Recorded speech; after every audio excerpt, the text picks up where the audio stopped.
Okay, so um, thank you very much again for sacrificing your beautiful weekend and to come to this Greek class. So today is our fourth Greek class, and as I have, how do you say that? So I think I should get, okay, this is, so before we really start, I, of course, thank you again for your participation. And yeah, and before we start, I just to give a short overview or introduction to what we are going to talk about today. As I explained earlier in our group, today the focus is actually one Greek word called philos. This is a very, I guess it is, if you have attended the class by Joe, you certainly know this word. It means, can anyone just type the meaning of philos here, just very briefly? The meaning you know, yeah.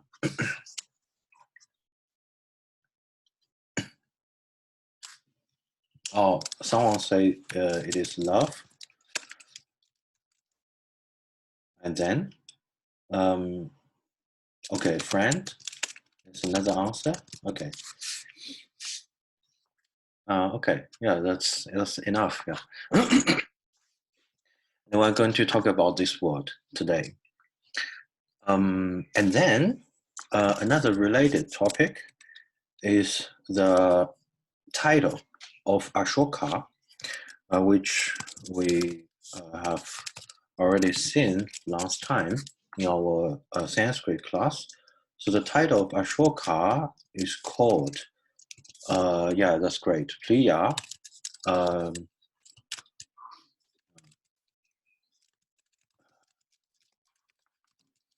Yeah, and today we're going to talk about this word again. So does anyone? So can anyone type the meaning of priyá again, very briefly, very quickly, in our group chatting? Yeah.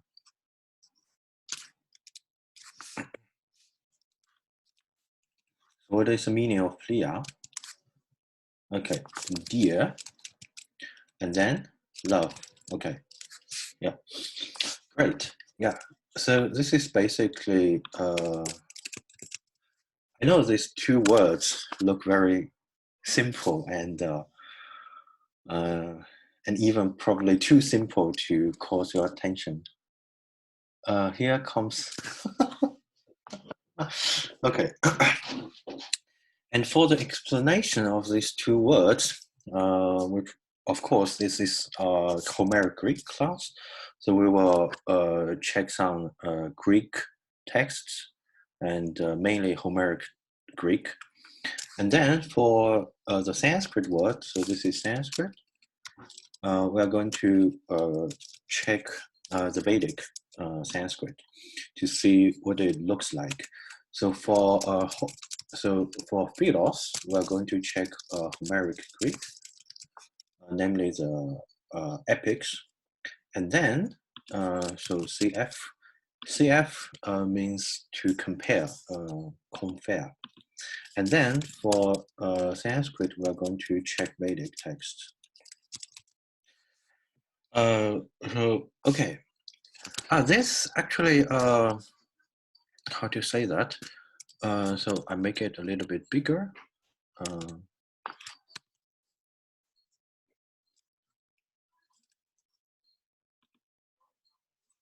I think this is big enough. Yeah, so I just first I hide the,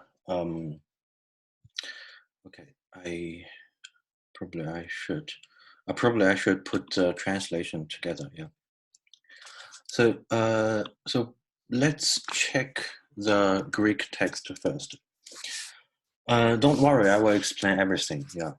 And this is our Greek class, so I will explain some grammar through our reading. So I first read the text.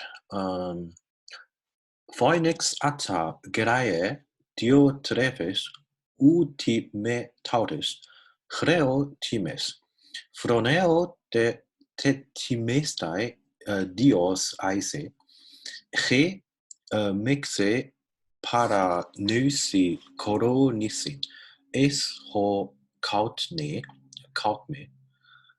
enstesi, mene kai moi fida guna torore. So this is a verse in Iliad, in a nice book, line. So this is actually what we are going to talk about today. So if we check the dictionary, as you can see, fida, I copied the word here. So the meaning is actually, phoenix, old sir, my father. This is a translation from Loeb, and we will analyze it in detail later. So you can read the translation here. So what we are going to deal with is actually here. So I copied the phrase here. So this comma means that it is a vowel is elided. elided 就是这里省掉一个元音，为什么？因为它后面有一个元音，就相当于是一个hiat， 这里有一个，因为有一个 hiat 或者 hiatus， 就是 hiat 的意思就是 so hiatus means that two vowels coming together and it is actually not allowed. So like sound, yeah, correct, like sandhi, yeah. So it's just like the Sanskrit sandhi. Okay, yeah. So you see that this is originally actually R. I put it here, and then I use the transliteration, transcription, or so gunata. So as you can see, you probably know that as you told me earlier, philos means love or dear. You can see, yeah, like. Because dear is actually adjective, and love and friend are nouns, right? So you can see that phila probably should mean dear, or loved, or beloved, if you want to use the word for love. So it should be like beloved. And what is this word? Gunata. Gunata, if you check the dictionary, it actually comes from this word.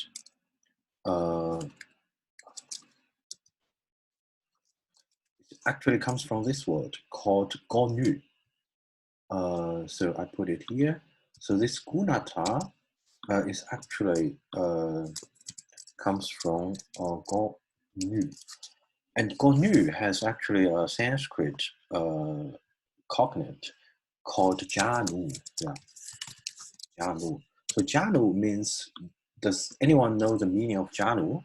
If not, I can check it. Probably I check it here. Yeah. It's related to, yeah, that's right, knie. Yeah, it's also related to the German word knie, or the English word knee. Yeah. So if you check the Sanskrit dictionary,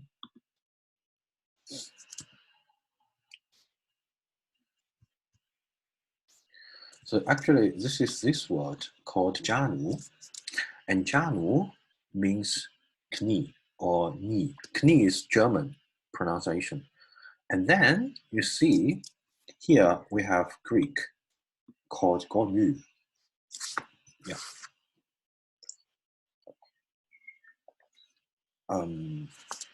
yeah.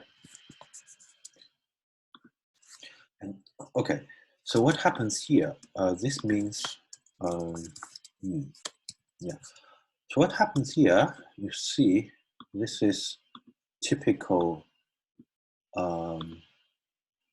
Brookman's law, right? This is typical. If you don't know this sound change, you can check my earlier lectures, or you can just check. You can just check Wikipedia, of course, yeah. And then take a look. This form is a little bit special, but I won't spend time explaining this form.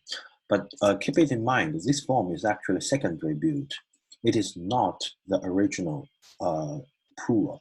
So if I also add the grammatical information here, so this word is actually a plural,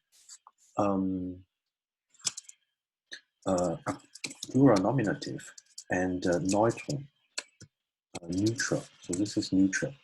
So this is plural. This is plural nominative neutral.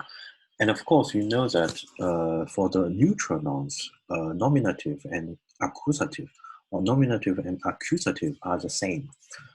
就中性的词的话，那个主格和宾格是一样的，没关系的。好，now let's tell me, let's yeah, this is the secondary derivative, this this gunata.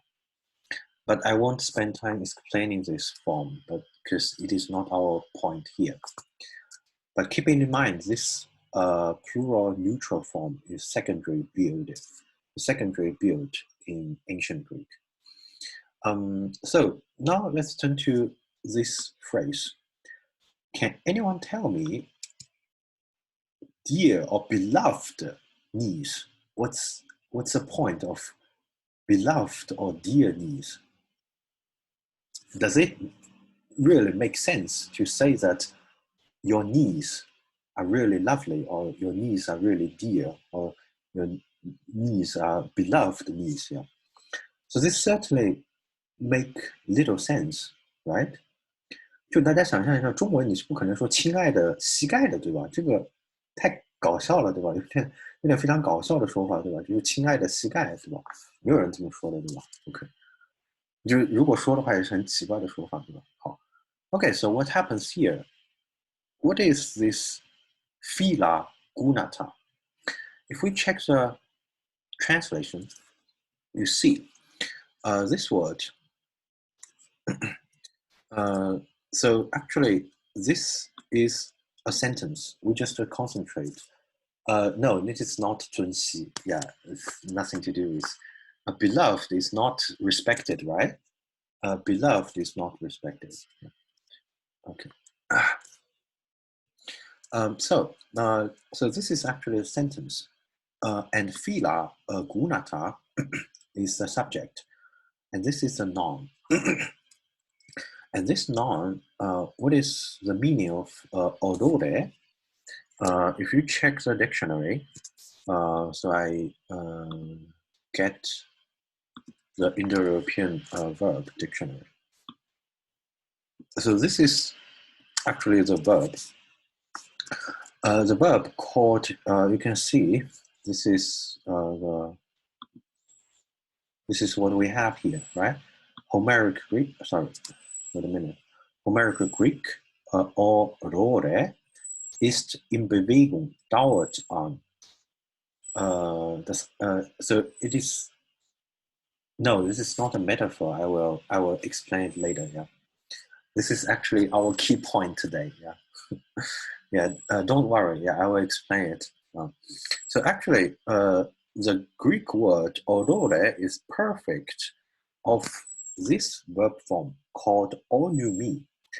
And if you check onumi here, I can show you onumi. So what is the meaning of onumi?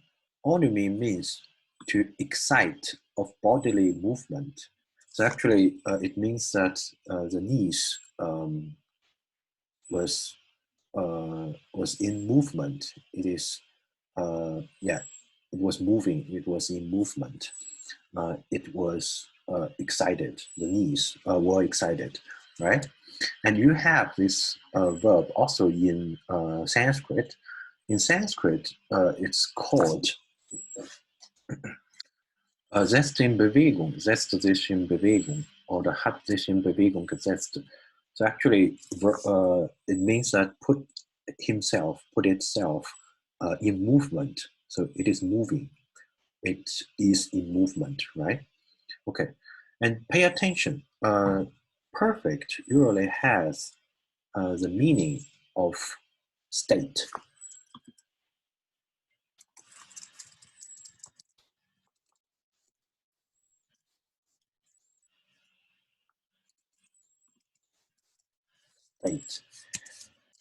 State of yeah, in a certain state 就是表示一种状态，就是完成时一般表示一种状态。So if you translate this, it should be the fila knees were in emotion. Yeah, so this is actually the meaning. And then let's check the translation.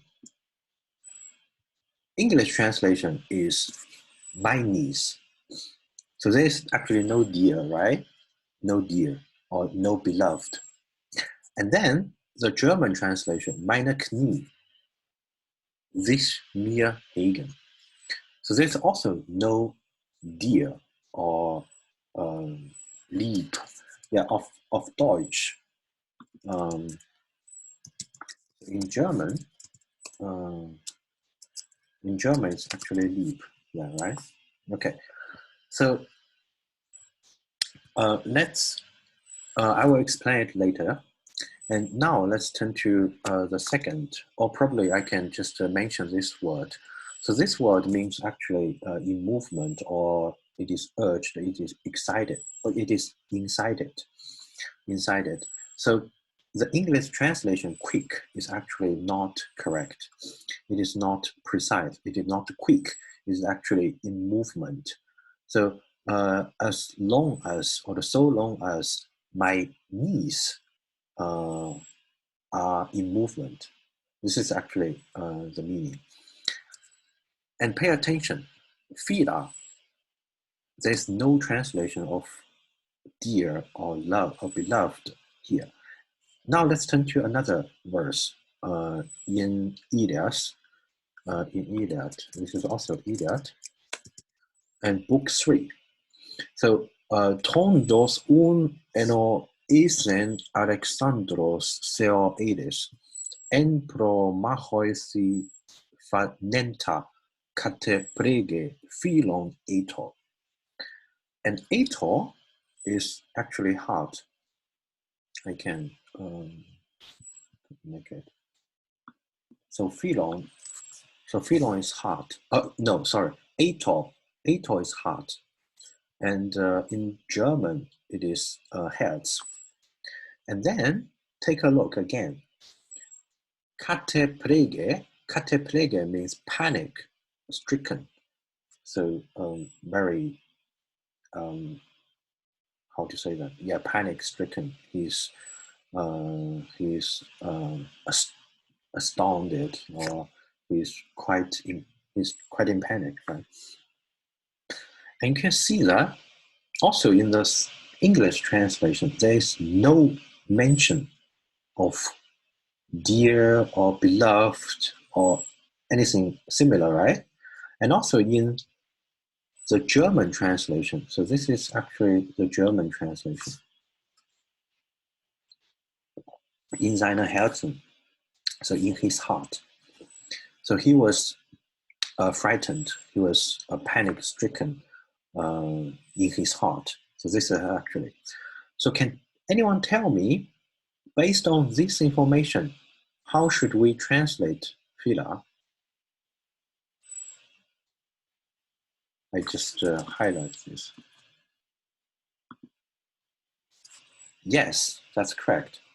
So fila actually in the Homeric Greek in this context, philo, so this is the stem. I just write the stem.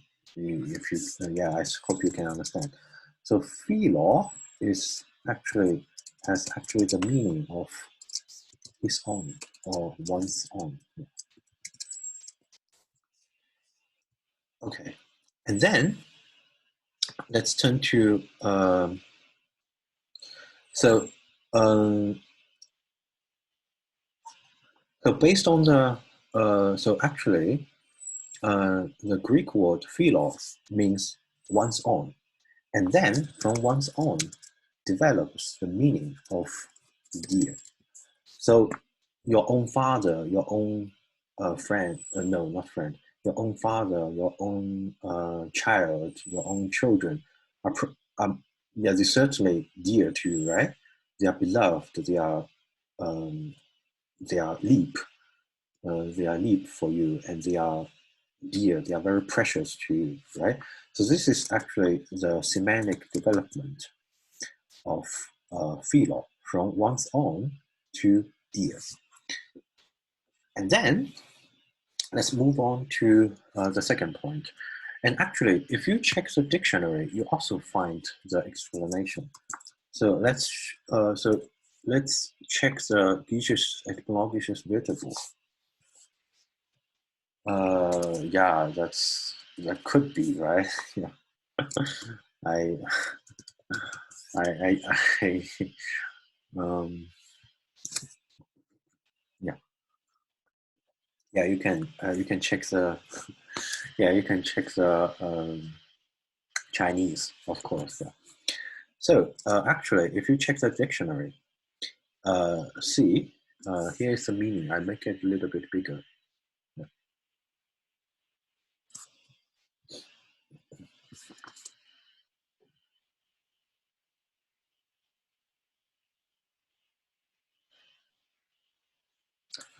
Yeah. So actually, the meaning is actually, you see, the meaning is friend, freundlich, friendly, and deep, dear. But actually, the original meaning is zugehörige, eigen. Zugehörige is belonging to, 就是属于啊，就是中文的属于 belonging to, and eigen is himself. That's actually, and corresponds actually to the Latin word suus. And does anyone know the Sanskrit correspondence of the suus? Suus, yeah. This is Latin, of course. This is Latin. So what should the Sanskrit form look like? Does anyone know any Sanskrit word connected to this word?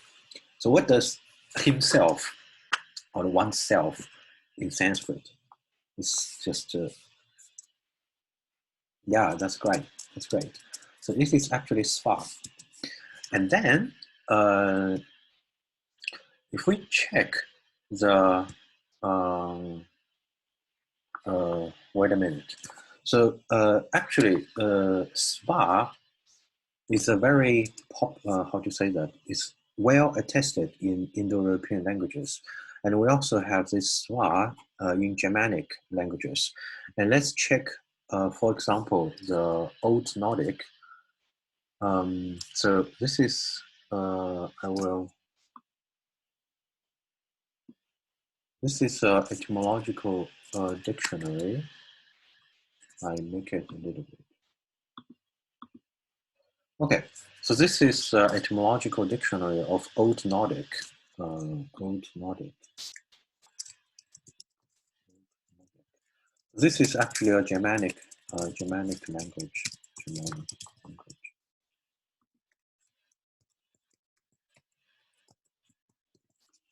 Okay, so actually, in Old Nordic, we also have this word. I will try to find it.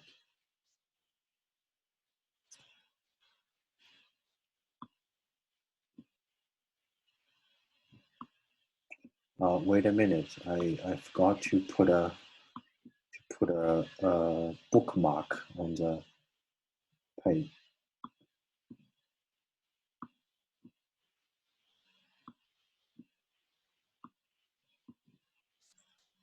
Oh, okay, we're almost there. Okay, so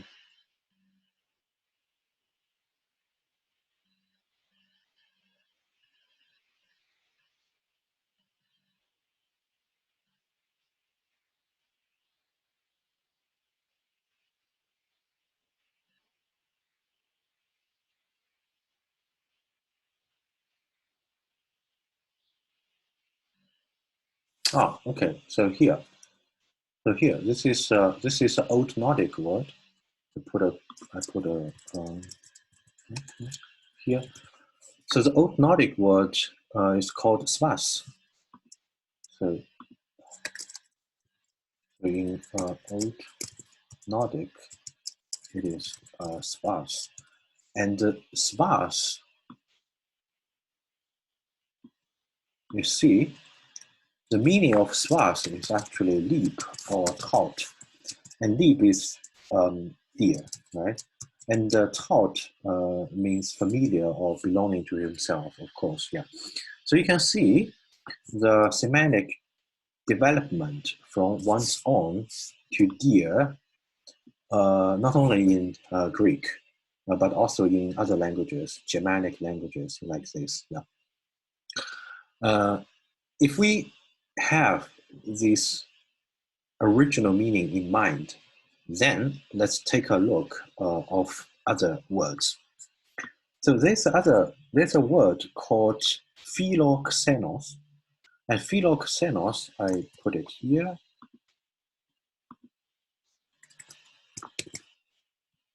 So φιλό-ξεινος, probably, yeah, if you have attended the Greek class by Mr. Zhou, and you probably, of course, know that philo and then xenos, and xenos means guest, of course, yeah.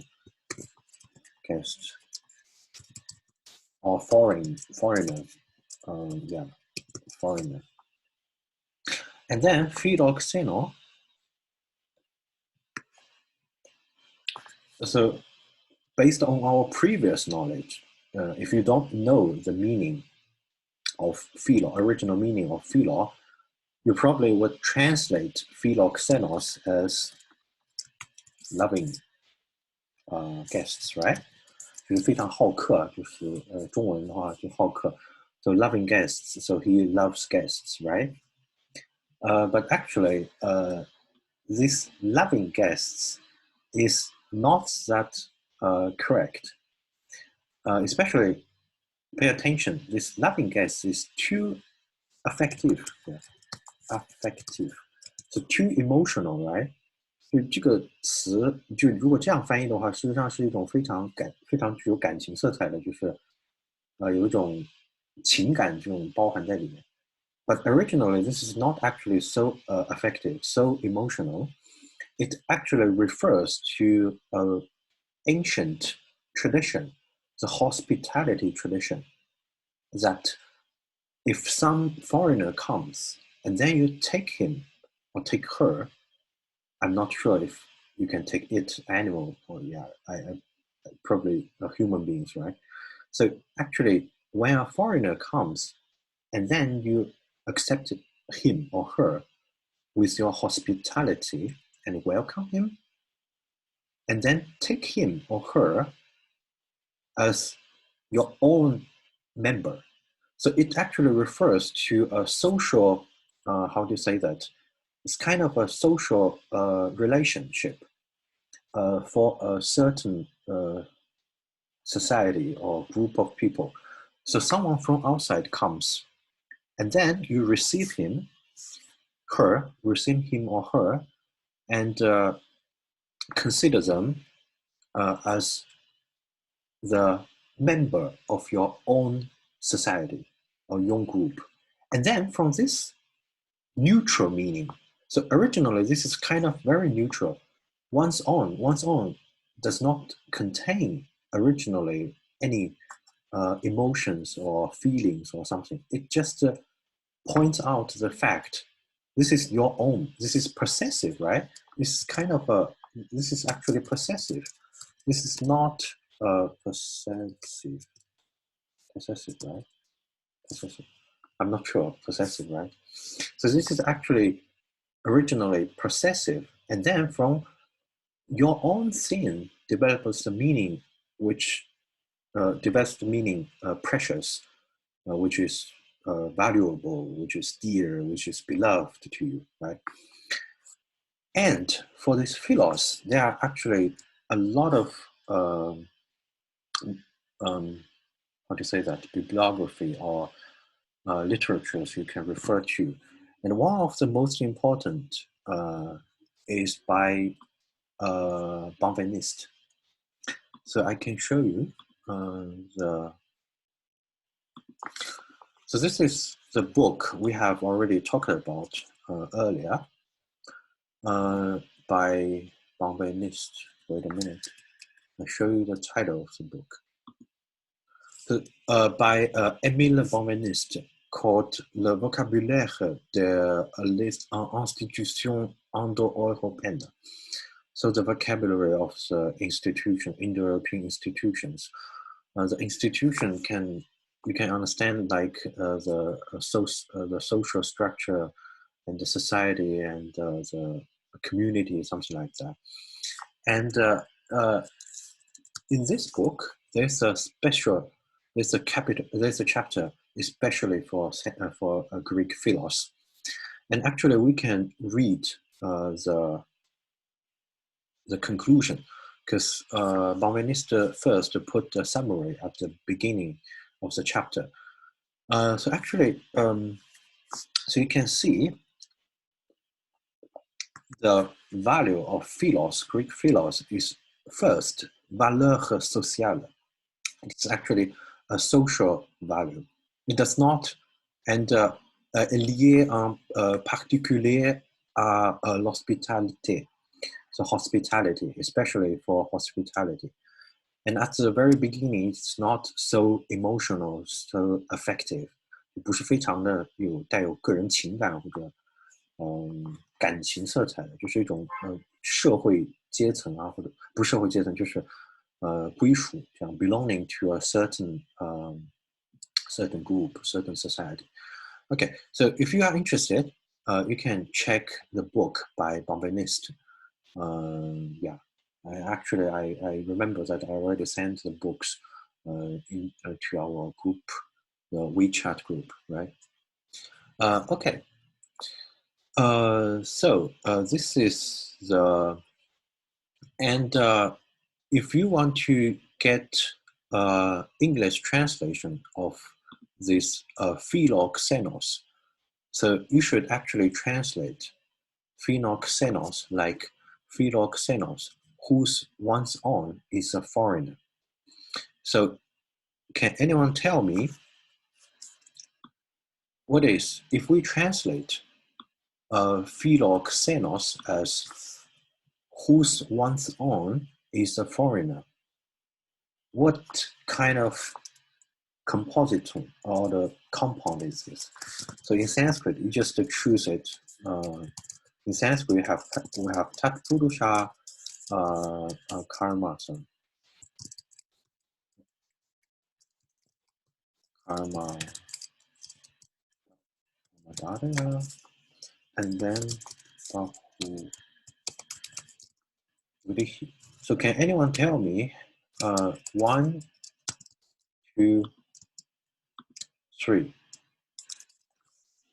So this φιλό-ξεnos, which, or if you prefer, I can also put dvandva here. But dvandva is certainly not the case. Yeah. So if we translate the φιλό-ξεnos as whose one's own is a foreigner, can anyone tell me which kind of compositum is this? Yeah, correct. It is the bahu vrihi. So bahu vrihi means that, so bahu, I can translate. So bahu is a lot, vrihi is rice. So having a lot of rice, right? And then φιλό-ξεινος means having the foreigner as his own. So it is like the Indo-European chapter, right? We just explained this translation. We just explained this example earlier. Like Indo-European chapter, if it has different accents, you can translate it differently. And one version is that as a billîh, and then you put the accent, if I forgot probably the accent on Indra, yeah, Indra chapter. It means that having Indra as his enemy, right? So here again, it is billîh. So having the foreigner as his own. Yeah. And then you can say that, well, if you have the foreigner as your own group member, it means that you kind of feel familiar or feel dear or feel friendly to him. And then you can think that it is actually loving guests, right? Okay. And then let's move on to the second part. As I explained earlier, we are going to talk about philosophy. Philosophy.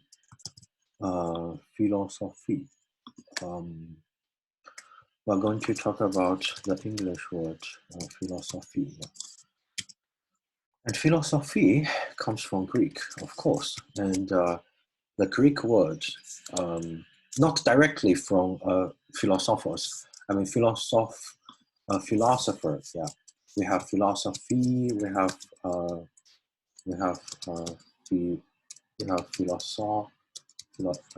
philosopher, and also in German, philosopher is called Philosoph.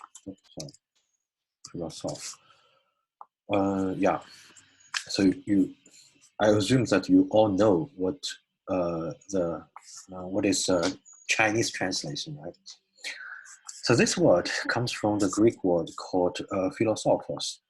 And philosophos, again, we have this philo at the very beginning, and sophos at the end. So let's talk about, we have just mentioned philo, and now let's talk about sophos. So sophos, we translate sophos as, can anyone tell me the meaning of sophos? Sophos. Just put any meaning that occurs to you now.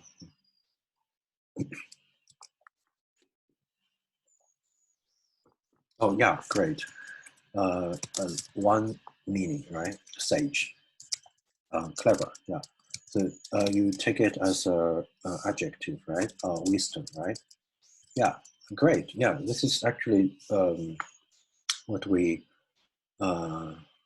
know from the dictionary, of course, and also from our previous experience.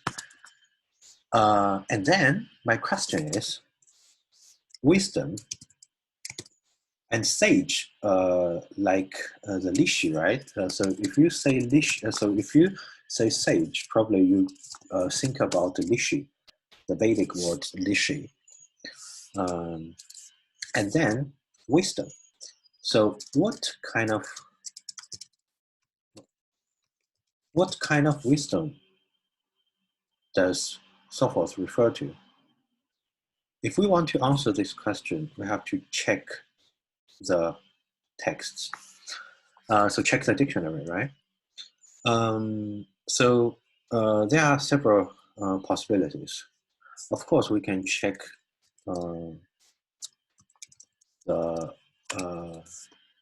this dictionary, right? So actually, if you check the dictionary, Sophos actually refers first to a handicraft, some kind of practical knowledge, not really what we understand as philosophy, right? Because philosophy nowadays, it refers really to kind of academic, sophisticated, kind of abstract knowledge, right? but actually in Greek, sophos at the very beginning refers to clever in practical matters, wise and prudent. And let's check example. This actually, and you can see all the examples here. Probably I check the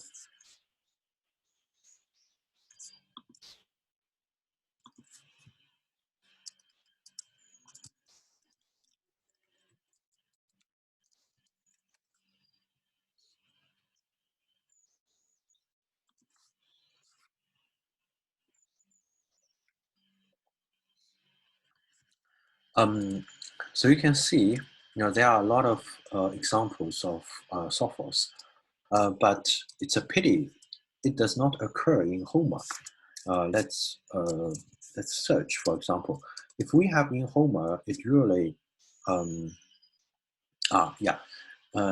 okay. In Homer, we can search Odyssey, but there's no occurrences of Odyssey. And then if we check Iliad, take a look. There's only a single mention of this sophos here. And so I make it a little bit bigger. Yeah. So this word sophos is a little bit, it's also interesting. You see, it only in this Greek dictionary, it mentions this sentence. I put it here.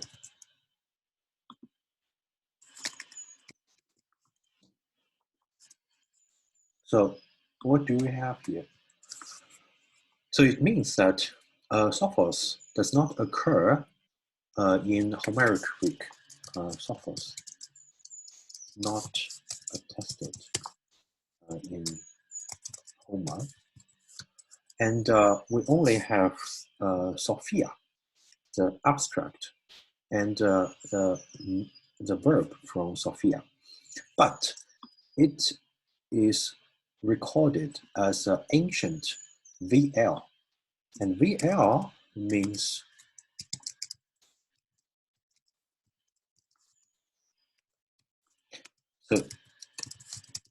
variant reading. Variant reading. So let's check the Iliad edition. So what do we have here?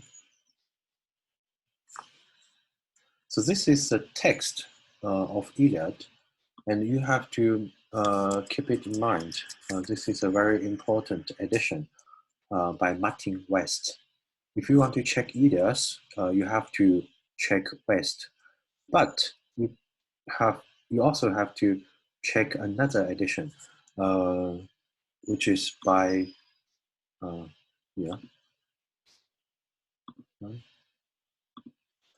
So for the Iliad, editions, you have to check Martin West. And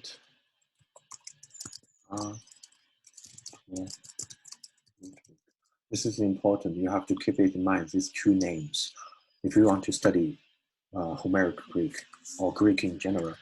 These two people you have to keep in mind. And then this is actually our text. You can see there's actually, I read it. Hos hota mebontes tous te klutos erare tecton, right? So there's actually no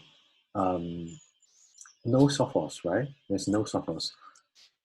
So what happened here? So let's check the apparatus here. So here it is the apparatus. You can see sophos is recorded by Eustachius. Else is a very famous Byzantine scholar. I can show you if I have it here. Not really.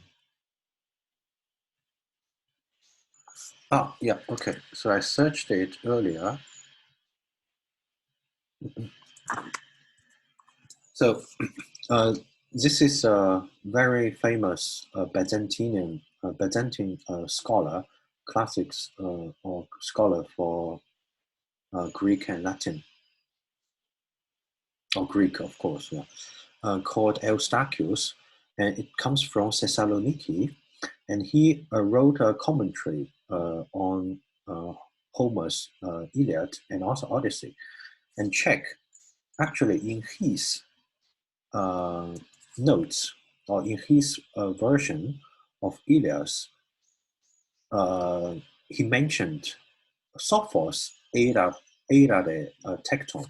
And what is tecton? Tecton, let's check. Tecton. So tecton, you see, tecton means actually a carpenter or joiner or worker in wood and so on. So actually, Sophos is at the very beginning an attribute or description of a carpenter. Yeah. So at the very beginning, it refers to something. How do you say that? Not really that abstract, right? It refers to the practical businesses. Okay, and then comes the next question. So how can we explain φιλό-σοφος? Someone, as I mentioned earlier, for φιλό-σοφος, in Chinese, it is always understood as like he loves, or he or she loves philosophy, right? Or loves wisdom, right? Yeah. Or put it in English, it's adjective meaning loving wisdom. But if we consider this φιλό-ξεινος, the meaning of φιλό-σοφος is actually having sophos, having the knowledge or the practical knowledge, or having the abstract knowledge and knowledge in general as his own or as his friend. Actually, this is the better explanation. And then comes another question: why couldn't we translate philosophers as loving wisdom? Wait a minute. How English Wikipedia explain? I haven't checked Wikipedia. Yeah, but you can check it later. Yeah. So how can we? So then comes the question: how should we understand compounds? So I give some examples, not everything. Yeah. So actually, in Greek, we also have this kind of compound, like cell fides, and cell fides means that dear or friend of the god, or friend to the god, or dear to the god, and you see the position of this compound. So fide, the word means the word for dear comes after the word God, right? And there are actually many other examples I can show you. In Greek,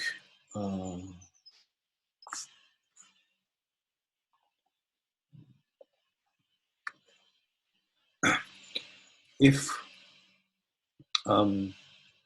if the compound really contain if the compound really contain a verb, and how should it look like? So I give you some examples. So there's a compound called up-jit, and up is a word for water, and jit is a word for winning or conquering. So you would always expect the word order like the how do you say the object comes first and then comes the verb. So this is actually the usual word order in Indo-European languages. So it's different from Chinese, right? So in Chinese, you would, no, you can forget Chinese. And then there are other examples like Deva Stut means prizing the god. And Vrita Han means killing the Vrita, right? Means killing Vrita. And then Pusro, this is Avestan. Pusro Da means giving the sun, offering the sun. Yeah. So if you want to really have a compound for loving wisdom, you should not build the compound like this, right? You should build the compound like if you really want to express soulful, loving wisdom, you should build a compound like this, right? But this does not exist. So this is why we should consider the more correct translation of φιλό-σοφος. And wisdom loving. Yeah, this is, yeah. Okay, and there's actually, so now let's turn to the etymology of philos. So what is actually philos? So for the etymology of philos, there are actually several dictionaries we can check. And after this topic, I will make a short break. So actually in lip, this is, I show you, lip. So lip is a dictionary of Lexikon der indogermanischen Partikel und Pronomina Stämme, right? And then, no, wait a minute.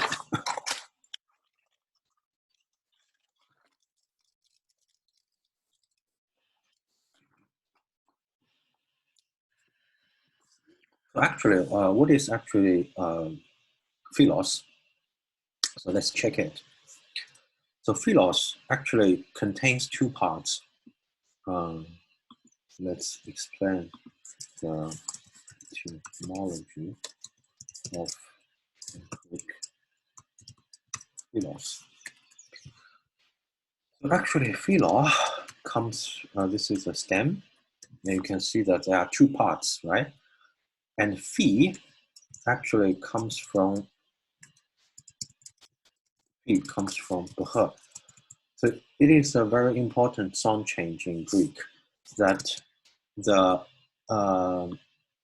voiced aspiration,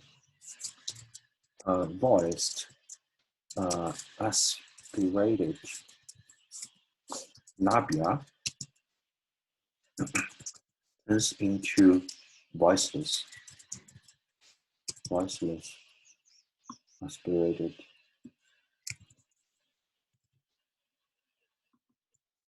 Ah, what? Oh, okay. Oh, no, no, 慢一点。Okay.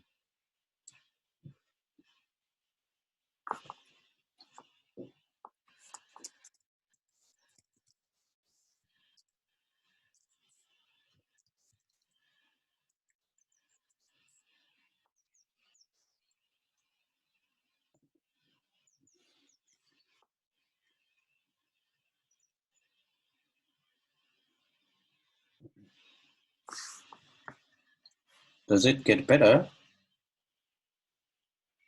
So some. Oh, okay, right. Okay, so I continue. So actually, philo has two parts. The first part is a phi, and this. Wait.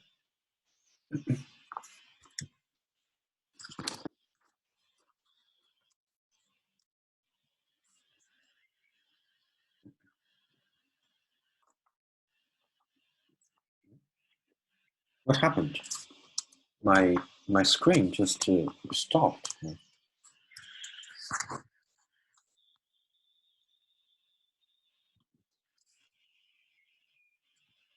Can anyone hear me?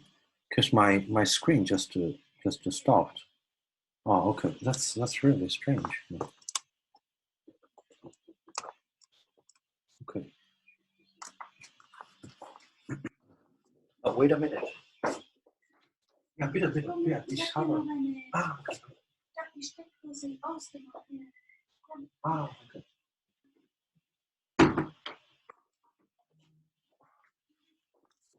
Ah, okay. Sorry, there's something wrong with my with my with my screen. Yeah. Okay, I continue. So the meaning of philo just goes back to suffix. This is, yeah, that's true. So actually, φιλό-σοφος actually means having the wise or having the clever sin as his own. And then you can translate, if you have something as your own sin, it means that you love it, right? This is a secondary development. Because the meaning of philo is actually, the meaning of philo is actually his own, the basic meaning, not really dear or love or something like that. Yeah. Okay, and then let's turn back to the etymological translation of philo. So philo actually has two parts. The first part, phi, goes back to how do you say that? It is actually a adverbial suffix, and I can show you the adverbial suffix. It is actually comes from this word billîh, billîh, yeah, billîh, and this billîh, if you check other languages, it's like in German, you have a lot of words starting with bear or be, something like that. It is actually a local or adverb. It's a local adverb. And then this be also attested in, also in Greek, of course. And then if you, so actually, philo has actually two parts, be plus and a law. So actually the meaning is close to and yourself. In German, it's nah eigenlieb. So what is close to yourself and what is, so it means that something quite close to yourself, something quite close. And then it means that it is your own, yeah, your own sin. And then it means it is dear to you, it is precious to you. And this is the meaning of philos. Okay, so after this, it means actually by something or near. The German word is called dabei or by, something like that. Yeah, you can check the dictionary later, the lip dictionary. Yeah. And now let's move on to another word.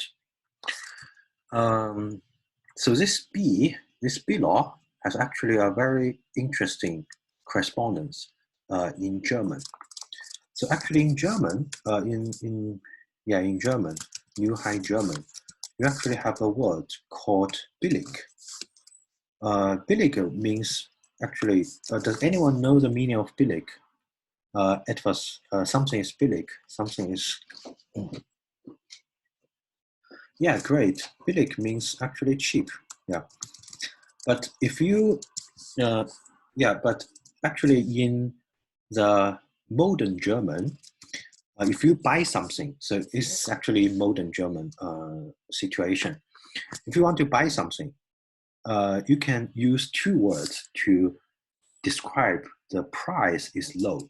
One is cheap, another is günstig. Another is günstig. And what is the meaning? The günstig is actually better because billîh is always means that it is really cheap, but the quality is not so good.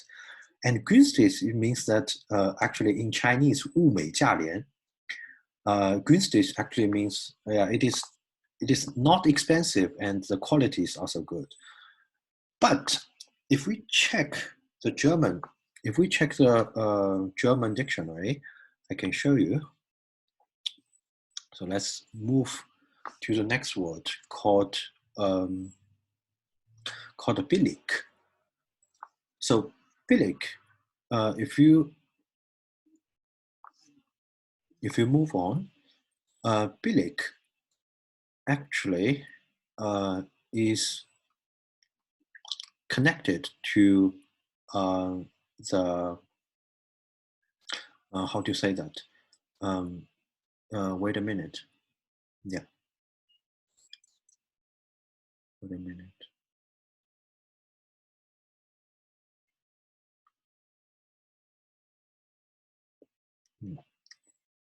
Okay, so let's take a look of this word. So billîh.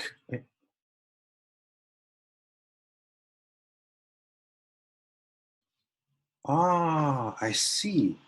I know what's the problem, because someone is testing the how to say that. Yeah, I know the meaning.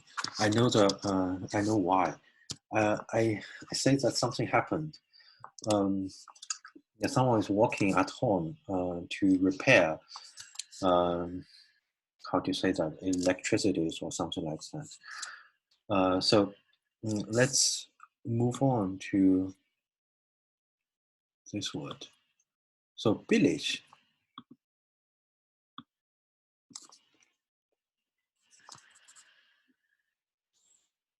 Yeah. So this is a modern German word called billîh, and then the old High German is called billîh. And this billîh is actually first means angemessen, recht, eine Sache entsprechend, gemäß. So it actually means, I show you the meaning. So billîh actually means suitable. Suitable also means right, correct. And this billîh has actually two parts.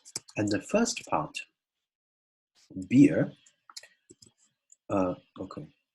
So this first part, beer, is exactly corresponds to Greek fear, philo. Remember, in Germanic, in Germanic, there's a green law, right? There's a green. That's really terrible. Yeah, they are testing. Okay.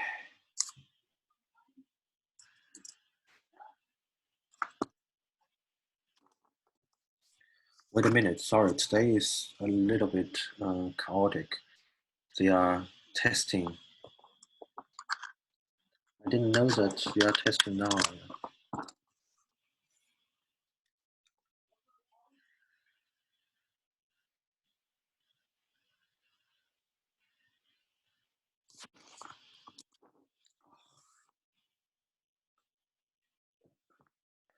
Oh, sorry. It's really terrible. Wait a minute.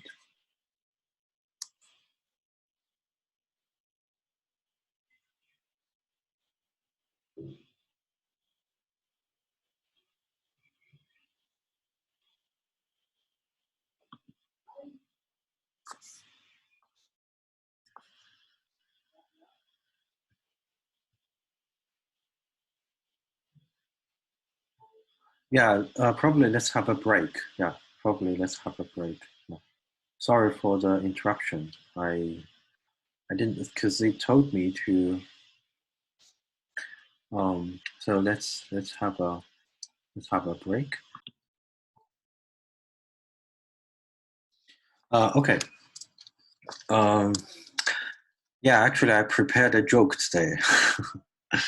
Actually, two jokes. Yeah. Yeah. So let's continue this topic.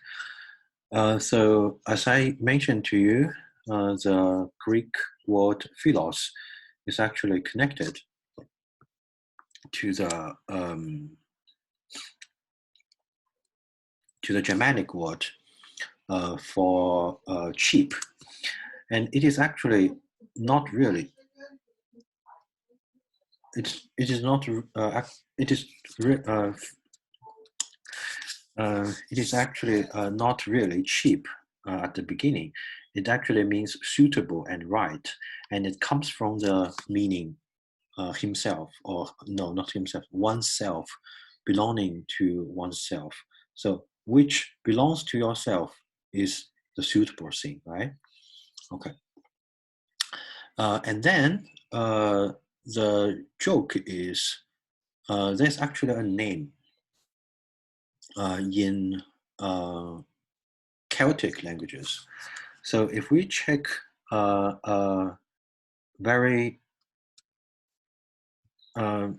if you check the dictionary called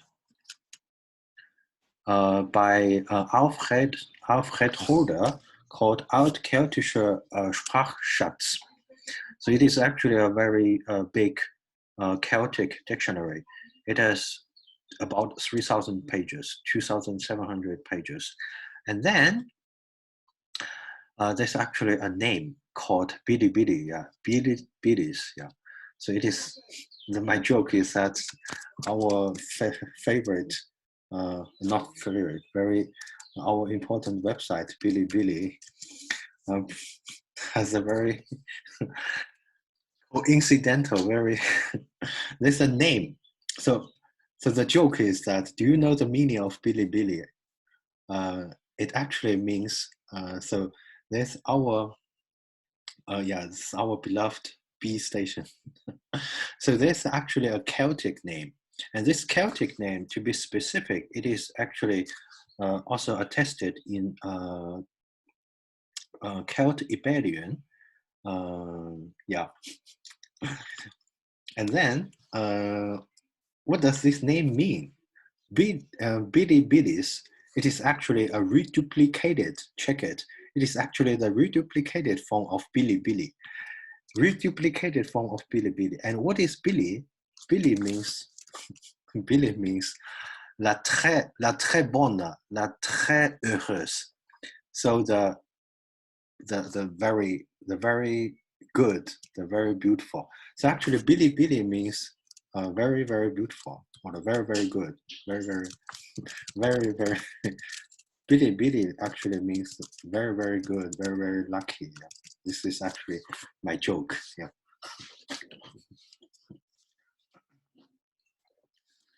So let's move on. After we talked about okay, yeah, you can check it. Yeah, there's also a old Irish word called beer. I think the meaning is also kind of good, something like that. So yeah, so this is just a joke. Yeah. Okay, so let's move on to the next stop, the next topic. Okay, okay, so let's move on to the priyá, the word priyá we have mentioned last time. And you can see that you probably can guess why I choose to discuss the Vedic word priyá, because the meaning of priyá is so similar to the meaning. 下次不用半个小时了。Okay, yeah. Okay, yeah. So you see, so actually the meaning of priyá is exactly the same as the word for philos in Greek. So priyá, let's check some examples in Vedic. So the first example is in the seventh, in Rig Veda. We will talk about Devanam priyá later. So first, let's check the word priyá in Rig Veda. So it's like, wait a minute,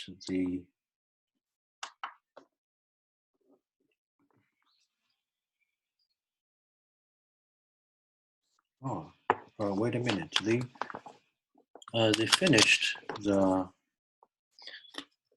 electricity work, so probably we can continue. No. Wait a minute.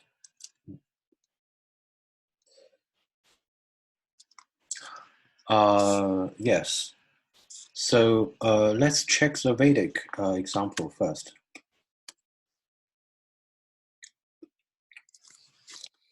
The Vedic example reads like priyá no nama huve turanam ayat tripan maruto vava shanach.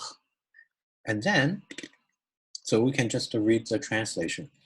I call the dear names of you, precipitate ones, when you are here, bellowing to your heart's content, O Maruts. So here you see, we have priyá and we have names. So how do we translate if priyá means, so we have this priyá nama, right? Priyá nama. So this is a translation by Stephanie Jamieson. This is a new English translation by Jamieson and Brereton. And this is actually now the most, how to say that? Yeah, if you cite the Vedic translation, a lot of people kind of want to cite this one. But we can also check the German translation called Eure der hochstehende liebe Name rufe ich an. So here, actually, what concerns us is this sentence. Priyá nama huve. And huve means call. In German, huf, anrufen. And then what do they call? They call the priyá nama. And they both, Jamieson and Gardner, this is Gardner. Wait a minute. This is Gardner. So they both translate priyá nama as dear names. Yeah. So just like the examples we talk about in Greek, so dear name is also a little bit awkward, right? A little bit strange, dear name. So what is dear name? And priyá nama, let's have a guess. So nama, of course, we know that in English, it's name, right? Nama, so let's talk about English. So English is called name, right? Name. It is etymologically connected. And what is priyá? What should the priyá look like? Yeah, correct. You already said the correct translation. Yeah. So priyá, per. Let's just let's recall the Green's law again. The Green's law in Germanic languages. So per, what turns into, so like pada, so Sanskrit pada. So this is Sanskrit pada, and in English it is foot, right? So per usually turns into fur, right? So can anyone tell me what should priyá look like in English? Huh.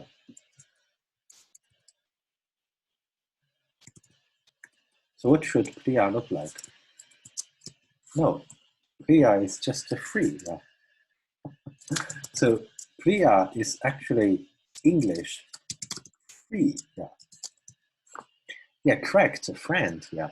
So actually, priyá, the exact correspondent of priyá, Sanskrit priyá, is English free. Yeah, free. Yeah. And then, so priyanama, Sanskrit priyanama. So I put a question mark here. This is not a question. This is to be doubted. So actually, the English correspondence should be free name, right? But wait a minute, free name is not just how to say that. You don't need to pay anything. This is not the meaning. And the free name, we actually do have this in Old English. So if you check Old English glossary, there's a very interesting example.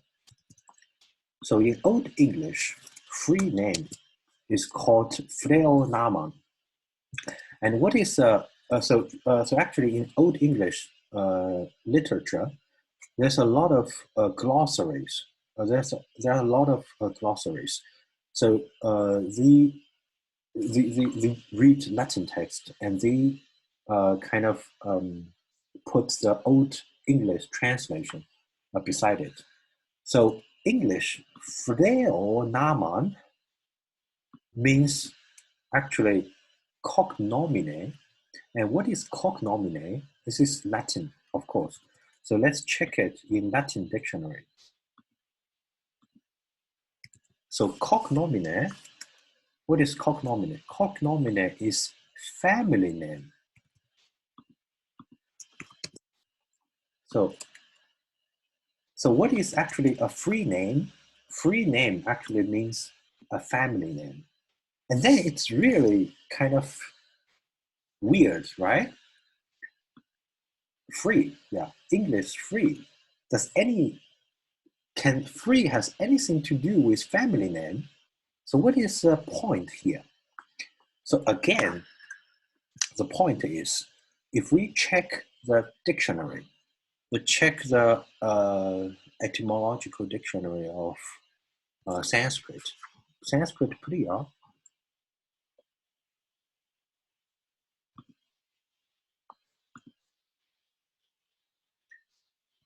Take a look.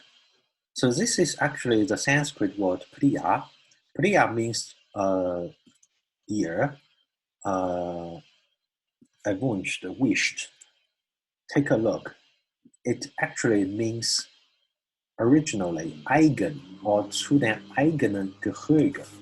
It's very loud. I close. Sorry.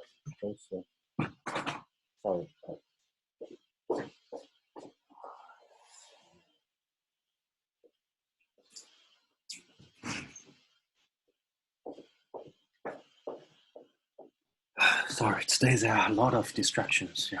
Okay. So actually, priyá, just like the Greek word philos, means first, himself, or oneself, or self, of course, self, or belonging to oneself. Okay. And then, so what is actually the free name? So a freonaman, so it actually refers to that this child or this person belongs to the same family, he has a own name, he has his own name. And if we check another important usage in Old English, so in Old English, actually the god, how to say that? Wait a minute, check it.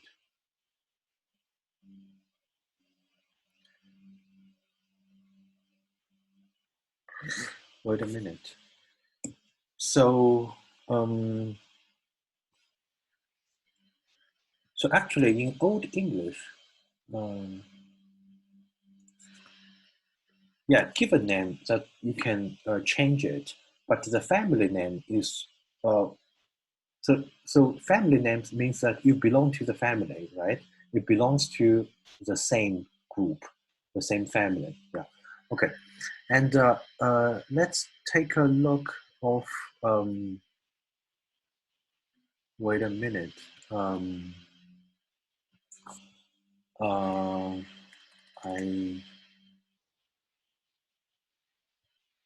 okay. Wait a minute. Yeah, okay. So actually, in Old English, we talk about again in Old English. In Old English, the God Christ has a name. The Christ has a name. Which name? He is called Fidel. He is called Fidel, Ben, Goddess.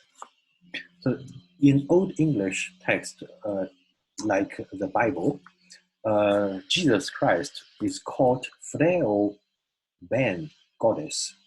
So what is Freo Ben? Freo Ben, if you just put it in modern English, so in modern English, modern English, it is actually freeborn. Yeah.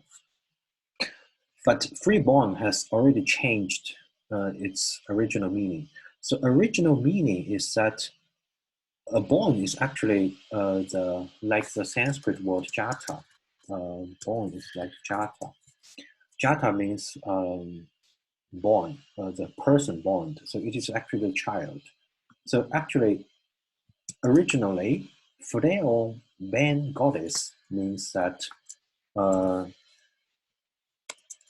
the how to say that, the own child of God. Actually, this is the original meaning. And let's move on. If we substitute this freo, so let's move on to the next step. So let's change this. Take a look. Wait a minute. So remember, freo, free, is connected with priyá. So let's change priyá. And born is a child. Born is a child. And goddess is a genitive singular of God.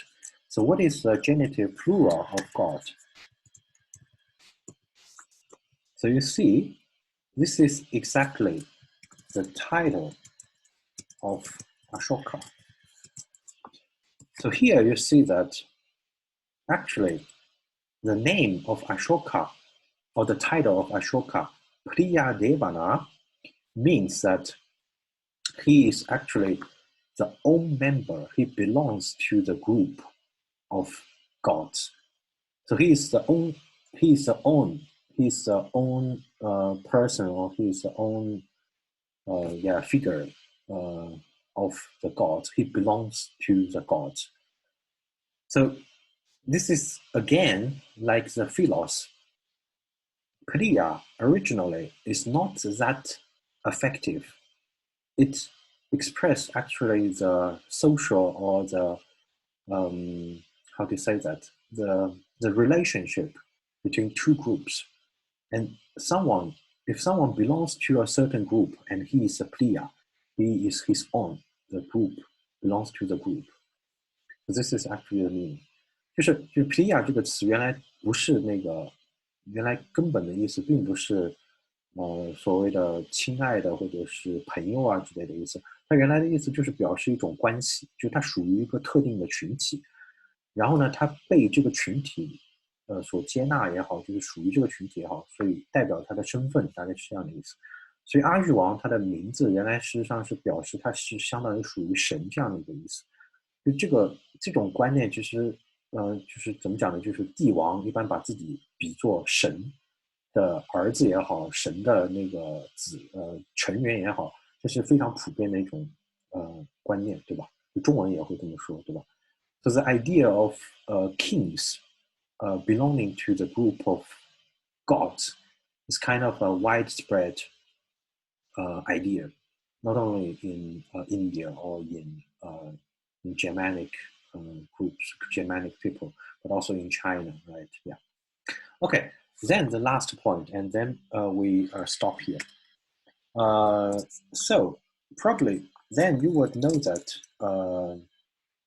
of course, the English word friend is actually connected.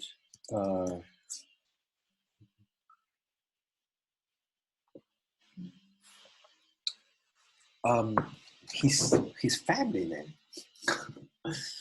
I don't know. I don't know how to answer this question. Yeah, but we can talk about later. Yeah. So you see that actually in English, friend is connected with priyá, and then in German, does anyone know the German word for friend? I think it's not a difficult question. 德语的 great, yeah. So yeah, okay, yeah, great. And does anyone know the German word for happiness or joy? Happiness, fun, or joy in German? Yeah, great. So this is friend. This is friend, and this is Freude, and this is Freude. And then this. Does anyone know the German word for frog? German word for frog. 青蛙的德语知道怎么讲吗？就这个是英语。Great. Yeah, of course. So the second joke. So now comes the second joke. Three options.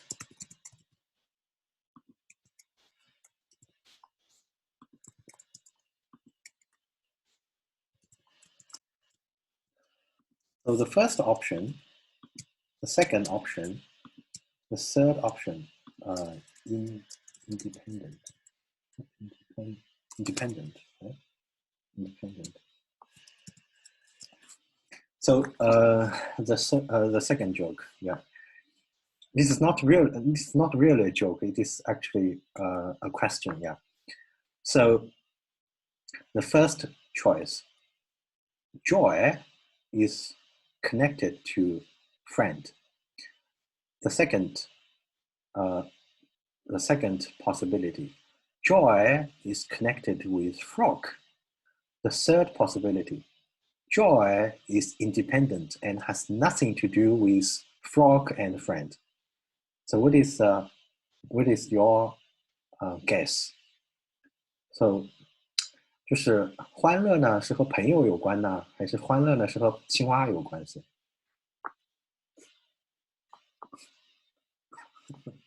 ？OK， 呀，不错，好，开始有好几种答案了。OK， 那正确的答案呢？正确的答案应该是那个欢乐呢，其实是和青蛙词源上面 etymologically connected. So this is actually the correct relationship. But and then why? Yeah. So this is not connected because the Freude, this word joy comes from the root for jump.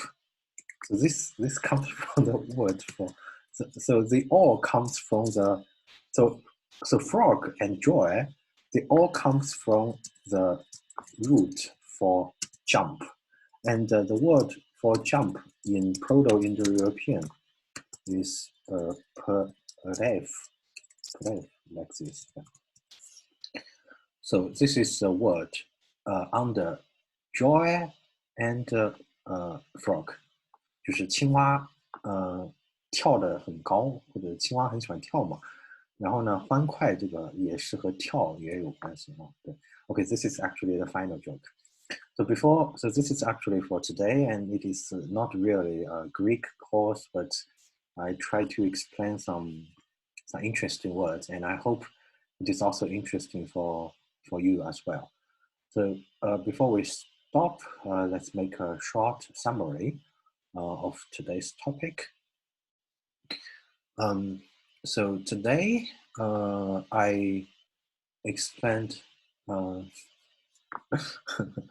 Okay, so today's topic is actually the Greek word philos, and a Greek word philos based on some examples in Iliad. For example, phila gunata, and also philon ator. And we know that the original meaning of philos is not friend and not a dear, beloved. It actually means one's self, and expresses the meaning of belonging to a certain society, a social group, the belonging to some certain group. So the original meaning is kind of is neutral, not emotional. Yeah. And then we analyzed some compounds like the φιλό-ξεινος and also φιλό-σοφος, and we also analyzed the meaning of sophos. And I mentioned other examples, the compounds from Vedic and the Greek. So I can show you the examples again. So we have checked some compounds in Vedic and also in Greek. Greek, I can show you probably. Yeah, just take a look. So this is a Greek example. So if you want to express the meaning doing something, or how to say, let's take this example. Toxophoros means carrying the bow. Toxo is bow. 弓箭的弓 bow, and pholos means carry. So you always put the verb on the. You always put the verb after the object. This is quite usual, and also in Sanskrit, you have like vritta han, so killing vritta. So this is the situation of compounds. So philosophos and φιλό-ξεινος, the original meaning should be having. This is the billîh compound. The original meaning should be having the guest as your own person, as your own, yeah, like this, and having the wise, having the knowledge as your own, like this. And then comes the meaning, like you are the friend of the foreigner, you are the friend of the sophos, and then you love sophos, like this. And then we talk about the etymology of philos, and the philos is actually connected. We connected to the German word for cheap called billîh, and billîh actually means first suitable, right. And this again reflects the original meaning. Means that he belongs to yourself. This is yourself. Yeah, I can show you the dictionaries later. Yeah. So it means that suitable, which is belongs to yourself, which belongs to yourself is suitable, is right. Just like I think just like the English sentence. In English, we also say that I'm not feeling myself, right? I'm not feeling. I am not feeling myself, right? It means that I'm not feeling good. I'm not feeling well, right? So myself can have the meaning good. I'm not feeling myself. I'm not feeling well. It is similar. So originally, it means that one's self, and we have also seen the old Nordic example. I see if it is here. Yeah, so actually the old Nordic example of svas actually means deer, etymologically connected with Sanskrit sva and Latin word suos. But the meaning is kind of dear or familiar or precious, something like that. So this is an etymological connection, and we mentioned a joke of billîh. It's a reduplication of billîh, and billîh has also a Celtic name, which is very interesting. Yeah. But it's just a joke. Yeah. And then we talk about the Sanskrit expression of priyá. Priyānama means actually not dear name, but his own name. And we can also check the Old English expression called freonaman, which was used to translate Latin word cognomine. And cognomine means family name. So again, freo and priyá means his own, belonging to the same family, belonging to the same group. Okay. And then we also talk about the title of Ashoka. Priyā Devana has a very beautiful correspondence in Old English for the name of Jesus Christ, called Freo Ben Goddess. Okay. And then we talked about another final joke. Freude, German word Freude, joy, has nothing to do with friend. Although they look quite similar, right? This look quite similar. But it is actually comes from another root called jump. And this jump root, you also find it in frog, for frog, yeah. Okay, this is actually for today. This is kind of a mixture of Greek and Sanskrit, and also a little bit Germanic. And I apologize. I'm not sure. Yeah, the boring. I'm not sure. Yeah. Okay, I apologize for the disruption today, but I hope next time it's hot. Today it's really a little bit unexpected. Okay. Well, thank you very much for today. 不客气，谢谢你们。OK， 好，那就下次见。OK， 好 ，see you later next time. Yeah. Have a nice weekend. Enjoy the rest of the day. Okay, bye bye.